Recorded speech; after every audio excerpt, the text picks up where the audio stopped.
Coba deh, pernah nggak kepikiran, apa sih yang sebenarnya bedain hidup yang penuh semangat sama hidup yang, ya gitu-gitu aja, cuma ngikutin arus?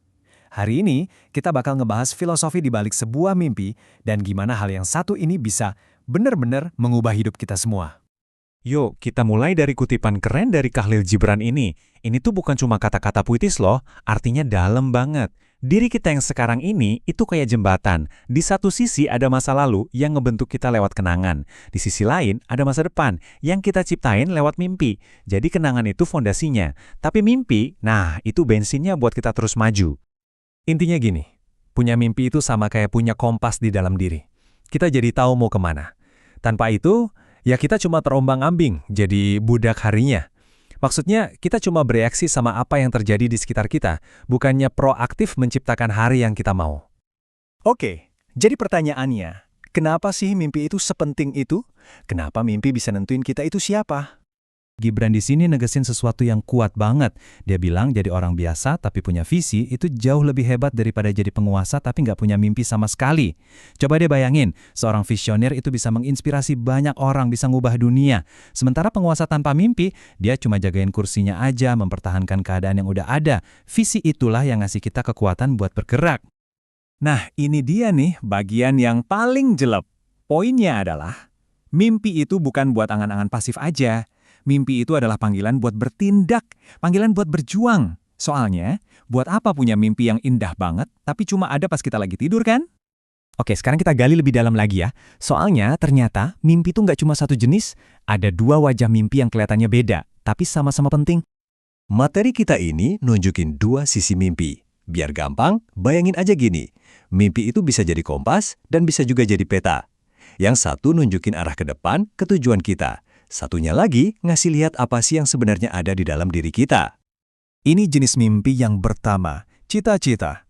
Anggap aja ini bintang utara buat hidup kita. Inilah yang jadi alasan kita bangun pagi, yang jadi filter buat kita ngambil keputusan, dan yang bikin kita tetap kuat pas lagi ngerasa capek dan pengen nyerah. Nah, yang kedua ini beda. Menurut psikoanalis Erich Fromm, mimpi itu kayak mikroskop buat ngintip ke dalam jiwa kita. Lewat mimpi, kita bisa tahu apa sih yang sebenarnya kita rasain dan kita pengen. Hal-hal yang mungkin selama ini kita pendam. Contohnya, kalau kita sering mimpi terbang, mungkin itu tandanya di dalam hati kita ada keinginan besar buat ngerasain kebebasan. Oke, kalau mimpi itu krusial banget, terus apa dong yang seringkali bikin kita berhenti di tengah jalan atau bahkan nggak berani mulai sama sekali? Kata Gibran, musuh besar pertama adalah saat kita menjual mimpi kita. Kita menukar visi jangka panjang kita sama kenyamanan atau materi jangka pendek. Ini tuh jebakan sangkar emas yang klasik banget. Mungkin gajinya oke, statusnya keren, tapi kita ngorbanin mimpi kita. Hati-hati, bertahun-tahun kemudian bisa jadi kita bangun dan ngerasa nyesel. Dan yang ini dari Paulo Coelho, saya yakin kita semua pernah ngalamin. Penghalang kedua, dan ini mungkin yang paling besar, adalah rasa takut gagal. Rasa takut ini bisa kuat banget, sampai-sampai bikin kita lumpuh. Bikin kita nggak berani ngambil langkah pertama. Dan di zaman sekarang, tantangannya makin berat.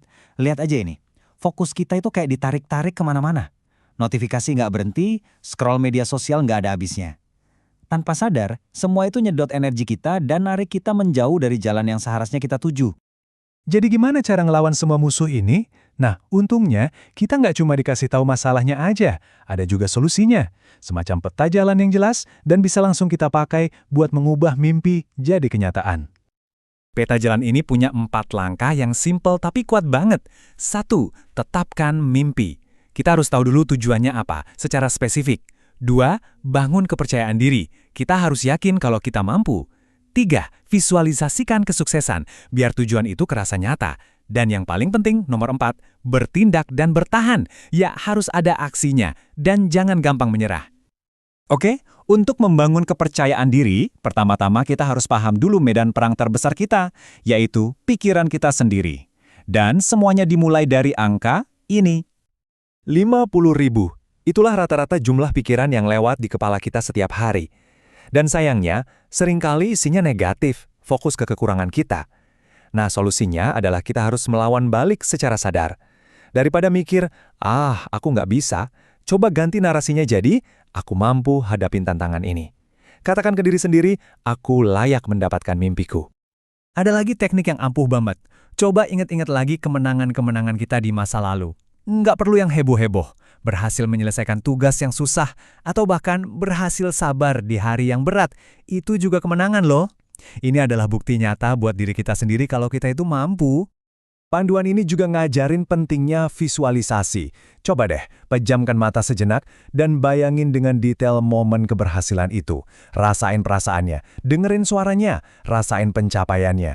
Ini bukan cuma lamunan, tapi cara bikin tujuan kita terasa lebih dekat dan bisa dicapai. Dan sebelum kita selesai, mari kita kembali ke pengingat kuat dari Gibran ini. Di tengah semua strategi dan teknik tadi, jangan pernah lupa alasan kita mulai. Tetaplah setia sama cita-cita terbesar kita, jangan sampai tergoda sama emas dan perak di tengah jalan. Masa lalu udah ngebentuk kita dengan semua kenangannya. Tapi, mimpi yang kita pilih hari inilah yang bakal menentukan dan menciptakan hari esok kita. Jadi, apa mimpi Anda?